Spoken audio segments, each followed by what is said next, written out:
শুভাকাঙ্ক্ষী, আপনারা যারা ষষ্ঠ গণবিজ্ঞপ্তিতে সুপারিশ পাইছেন, আপনাদের আবেদন কপিতে মানে 18তমতে যখন অ্যাপ্লিকেন্ট করছেন, আবেদন করছেন 2023 সালে, সেই কপিতে আপনি যে ঠিকানায় ব্যবহার করেন না কেন, অনেকে আছে এনআইডি ঠিকানা ব্যবহার করে নাই, তারা স্বামীর বাড়ির ঠিকানা ব্যবহার করছে, ইত্যাদি ইত্যাদি। তো এখন যেটা বলবো যে এখন আপনি যখন যোগদান করতে যাচ্ছেন, যোগদানের মধ্যে নিয়োগপত্রতে অবশ্যই আপনার এনআইডি অনুযায়ী ঠিকানা লিখবেন।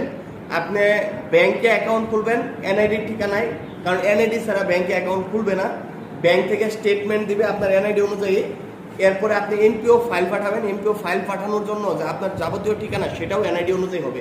তো আপনি আপনার সার্টিফিকেটে হয়তো আপনার স্বামীর বাড়ির ঠিকানা আছে থাকুক, সেটা সমস্যা নাই, কিন্তু আপনি বর্তমান থেকে যে যোগদান, এমপিও, ব্যাংক অ্যাকাউন্ট, ইএফটি যা করবেন সব কিন্তু এনআইডি অনুযায়ী করবেন।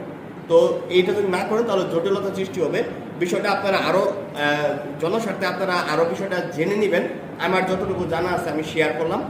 জনস্বার্থে বিষয়টা একটু শেয়ার দিয়ে দিবেন যে যোগদান থেকে মানে নিয়োগপত্র, যোগদানপত্র এভরিথিং এর মধ্যে আপনি এনআইডি অনুযায়ী ব্যবহার করবেন। আপনি স্বামী, মেয়েদের ক্ষেত্রে এটা বেশি প্রবলেম হয় যে আপনি স্বামীর বাড়িতে থাকেন, অসুবিধা নাই, স্বামীর বাড়ির ঠিকানা আপনি ব্যবহার করছেন 18তমতে, সেটাও কোনো প্রবলেম নাই, কিন্তু আপনার বর্তমানে যত কাজ আছে সব কিছু এনআইডি অনুযায়ী করবেন। ধন্যবাদ।